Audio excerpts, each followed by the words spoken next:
Hey guys, Season Salt here. I've been receiving a couple of messages regarding the tournament that I'm looking to host, the Heroes of Order and Chaos regular season here, and the Championship series for the Android platform. I wanted to take a quick second to run over the HocMaster rules, as well as some of the ideas that we've had regarding this upcoming event. So I want to take some time to read here the HocMaster rules for those of you who do not have time to navigate to www.hocmasters.com/league-rules. This website was made by Levs. Many of you guys already know him. He's obviously the moderator of the forum in which I'm posting the video. So with that, we'll be getting started. The tournament rules in administration. Any news article posted on HocMasters.com and or the official competition website serves as an official announcement for the competition. So if I decide to post on HocMasters for this tournament, it will be regarded as the official tournament. Official announcements as well as statements of referees at any place can ignore or overrule the following rules in order to make the competition as fair as possible. In case of contradicting declarations, the most recent announcement or administrative statement counts, which means that if I or any of the observers of your game deem that there was unfair play, we are capable of making adjustments to the rules as needed by the tournament, i.e. blood freeze banned. These rules can be modified at any time by HocMaster's administrators to add, remove, or clarify any rule. So with that, we'll be moving on to the commitment section. By attending the competition, participants acknowledge without limitation to comply with the rules and regulations, official announcement, and with the statement's decision made by the referees. So by joining the tournament, you guys are in full understanding of the rules that we are going to set in place in regards picks and bans and any other information that we need to get to the players in order for them to participate in the tournament. Every participant acknowledges the right for administration to modify the rules and regulations for adjustments at any time without notice. I.e. the first tournament that we had, for instance, we found out that there was a player that was basically hopping guilds, was in like 3 guilds in the span of 6 days. Things like that will not be tolerated. Every participant has to show the needed respect towards the referees and other participants. Insults and unfair or disrespectful behavior towards anyone are not tolerated and will be warned and or punished. I understand that Heroes of Order and Chaos, some of the players are pretty salty. I'm pretty salty myself. But I don't want to hear that people are talking trash to each other in game. I don't want to hear any of that toxic stuff. You guys are there to play the game, play it fair, and don't waste time engaging in banter with the enemy team while you guys are trying to win the game. Every team accepts the official schedule of the competition and declares its ability to be available during these times. A huge issue that we're running into hosting these tournaments. I understand that there's not a lot of American teams, North or South American teams that play in these tournaments. However, if I do set a time, I need you guys to be on schedule. Last time we had a few Russian teams, we had some French teams, we had a Brazilian team. It was very difficult, and we need to make sure that all teams are there when their games are coming in, especially for the Heroes of Order and Chaos regular season, which I will show you here. It's only 1 game a week. It shouldn't be hard to make your game for the week, and each team only plays once throughout the week, so it shouldn't be too difficult. Let's move over to the communication section of the rules here at the HocMasters website. The default primary communication platform is WeChat. For Android, it is not WeChat. For Android, we use Kakao. Everybody pretty much knows what Kakao Chat is. Very simple and easy to get a hold of everybody so far.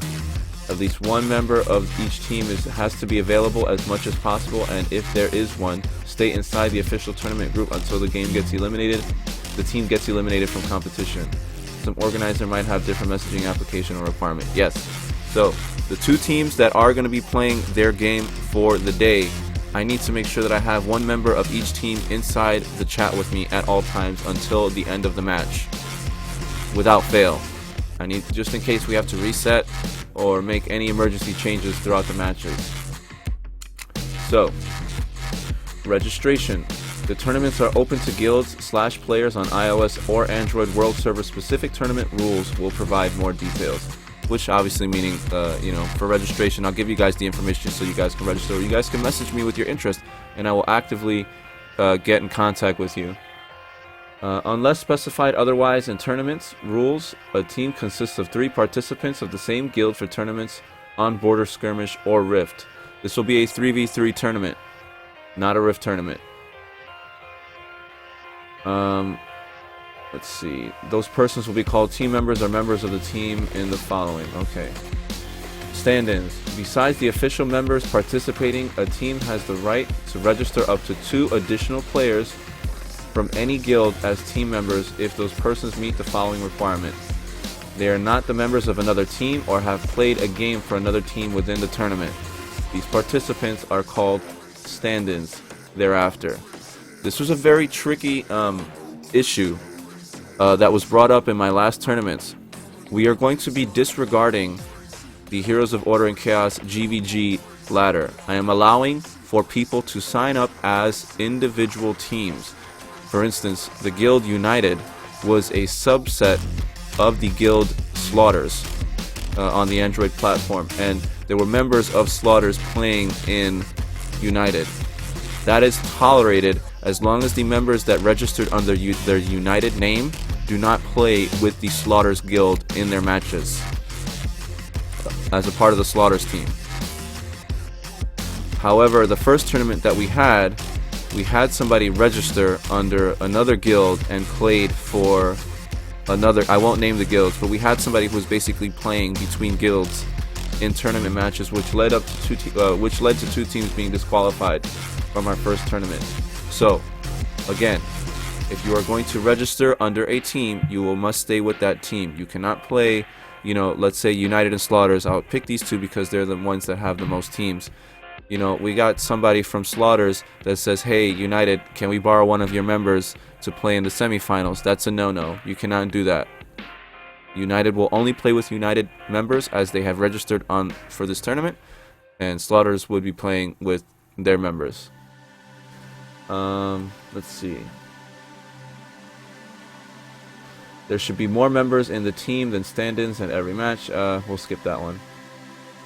The stand-ins serve as a replacement if one member cannot be present at the team schedule match. Obviously, please let me know if there's any roster swaps. You only have 2.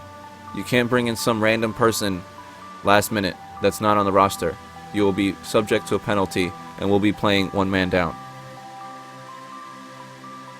All teams have to provide the tournament organizer with the following information: a full list of all members with their complete in-game name. I need the name of the captain or the main contact of the team. I need the captain's cacao information so I could reach them. And I don't need your region. I pretty much know where you guys are from. Let's see. We're going to skip these next ones here. Oh, here we go. Multiple registration of a participation in more than one team or manipulating the tournament in any way may lead to the disqualification of all teams of that guild, as well as being banned from participating of any future HocMasters tournament. Which means what I was saying earlier. If I find out that you guys are team skipping, if I look at the rosters and I notice that there's somebody that was registered under another team playing for the other another team in any matches, I'm just going to disqualify you, and that's going to be the end of it. Lineup changes. Team members can be removed at any time as long as at least 3 members are left. Oh, well. Let's see. Team members can be removed. Okay. That one's a little worded different. We're going to not follow this lineup changes here. I'm going to leave this open because Android has a bit of a different player structure than iOS. So roster swaps are more common than not. Let's go to scheduling. The official schedule of the competition will be announced on HocMasters.com and or on the competition's website. I will be posting the link to the brackets and the time will be posted on that website, on this here. You'll see here. I already have it. I just need to put the date and when we're starting. Teams will also be informed about it in Kakao. The schedule includes the first time of each match. If a delayed end of a previous match prohibits a match to start on time, either one of the involved teams still playing or the official broadcaster still streaming the previous match, the time is changed to 5 minutes after the previous match ends. I'll let you guys know. We'll have to be flexible, obviously, because of the spectator feature. There is a 5-minute gap in between when the match actually ends and when I'm done calling the match. So we will be doing the matches with a reasonable time. It's only one match a day, so it actually really shouldn't be an issue until we get to the Heroes of Order and Chaos Championship Series. Rescheduling. There will be no rescheduling. It's one match. Be there or be square. If you cannot make your match, that is your fault. Punctuality. If a team is not ready to start the match in 15 minutes after the official starting time, the organizers will decide about a possible punishment. If the organizers are unavailable at the moment, the winning team can send a screenshot showing the members in the game lobby as well as the timestamp that proves the other team did not show up. The screenshot has to be sent to... I will provide an email. Do not use this email. I will specify anything. You guys can send them to me in Kakao chat. Do not use this email. So, with that being said, we had an issue here where United versus TKO in our last tournament did not show up on time for their first match. TKO had to wait. United opted, showing good sportsmanship, opted to take a penalty, and they played the first game on the 5v5 tournament in game 1, 2 members down. They ended up losing that match. However, they did serve their penalty. Their penalty was that they had to play with short team members. If a team is not ready to play at the time of this game, you will either A, play with whatever players you have, or forfeit the match. Winning conditions, let's see, unless specified otherwise, these are the conditions to win.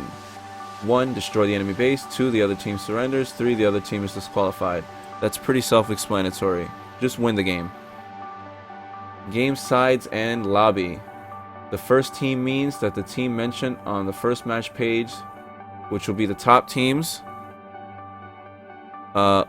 will be starting on the order side. So you'll see here, Team 1, Team 2, Team 3, Team 4.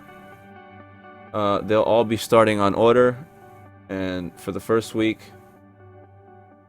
you'll see. We're probably gonna have to modify that. That's gonna be this section here with the game size and lobby. We're gonna have to skip this for now because with us doing a round robin tournament, somebody might be starting off on the top. You know, like see Team 4 here. Both week 1 and week 2 start off on the top side. So we're gonna we'll modify that as needed. Bans. This is the tricky part here. Blood freeze is gonna be banned right away. Blood freeze is banned. Do not use it. It's not gonna be permitted. Unless specified otherwise, in every match both teams can choose to ban 2 heroes for the available hero pool. We're gonna do 4 bans. We're gonna allow 4 bans because there's a lot of champions now that people have. Everybody's pretty much maxed out, so we're gonna have 4 bans. 2 and 2 for the 3v3 match is fair enough. Bans are determined in sequence. First ban goes always to Chaos side. Second ban always over to Order. So Chaos will be picking the first. Order will be picking the second. Chaos will be picking the third, and Order will be picking the fourth. Bans must be decided prior to the match starting because I cannot be in the lobby with you. I need to be able to take down who's banning what before the game starts. If anybody picks a banned hero by mistake, the match will be stopped immediately, remade with the exact same heroes and profile skills for both teams, except for the member who has to change the hero. In the event of a disconnect or desynchronization, the match will continue with the team disadvantage. and as the end result of the game will count.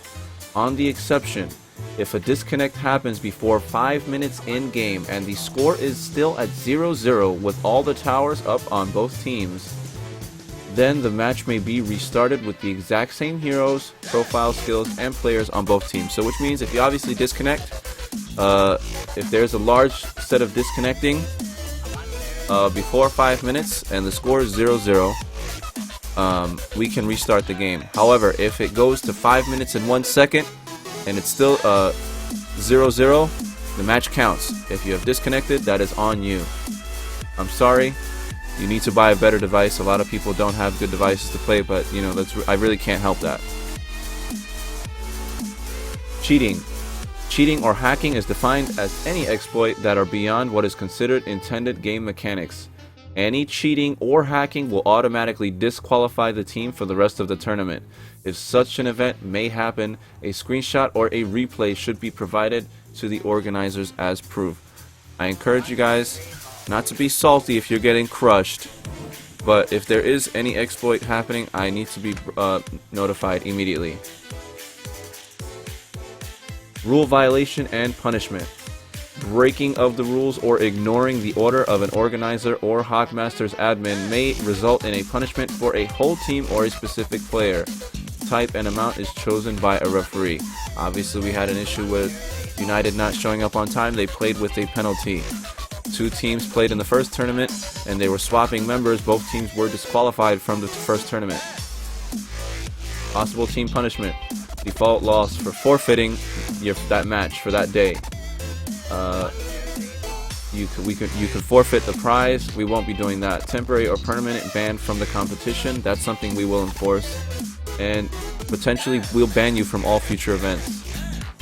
Possible player punishments. That's pretty goes without saying. You'll definitely know. I will lay down the ban hammer if there's any foul play going on. Let's see. And prizes. Once we get confirmation that Gameloft will be sponsoring our regular season and Heroes of Order and Chaos Championship series, I will be posting the information on how prizes are paid out. They'll usually be paid out by Ryan. I'll email him a list of players who have competed. So let's say you played in game 1 and of the HoC Championship series, but you didn't get a chance to play in the finals. Even though you participated at game 1, you will be counted a part of your winning team's roster and will get a prize appropriate to your team standing in the finals. So with that, I'm going to be going into the Heroes of Order and Chaos. I'm going to be going into the Heroes of Order and Chaos regular season here. So the regular season of this tournament is an 8-team regular season. We have 8 teams here, 1 game per day. Each team will be playing their one, so this will be Monday's game, this will be Tuesday's game, this will be Wednesday's game, and then this will be Thursday's game. It should not be very difficult for the teams to make their times throughout the week. And this will go on for 7 weeks. At the end of 7 weeks, we'll see here we have a leaderboard, which has all the teams ranked 1 through 8. At the end of the 7 weeks, the top 5 teams will qualify for the Championship Series. This Championship Series is a best of 3. So we'll see here that Team 4 and Team 5 will be the first team to go. They'll be playing a 3-game set against each other, and the winner of this team will face the first place team from the season, from the regular season. Team 2 and Team 3 will have the second round in the semifinals, which will determine who fights in the finals here for our first place match and our bronze match for third place. This tournament will be a 3v3 border skirmish. It seems that for Android that is the most competitive field. Should we have enough interest, I will consider looking into a 5v5 or train or a hybrid tournament. So that's pretty much all we have for today here. I hope that I was able to explain the majority here. Let's go over again. It's a 3v3 tournament. There will be 4 bans, 2 bans for each side. Blood freeze is an absolute ban, and all the other rules I have explained earlier in great detail. So I hope to get some more feedback from you guys. I'll be posting this on the forum with the links to the appropriate tournaments, and as soon as we fill up, I will start announcing the start of our regular season, as well as times for each. I thank you guys for being patient while I explain this to you guys, and I hope to see you guys in the coming weeks and the coming months while we look to take Heroes of Order and Chaos into the next level with some more competitive play. I look forward to casting the games and seeing you guys soon. Have a good day.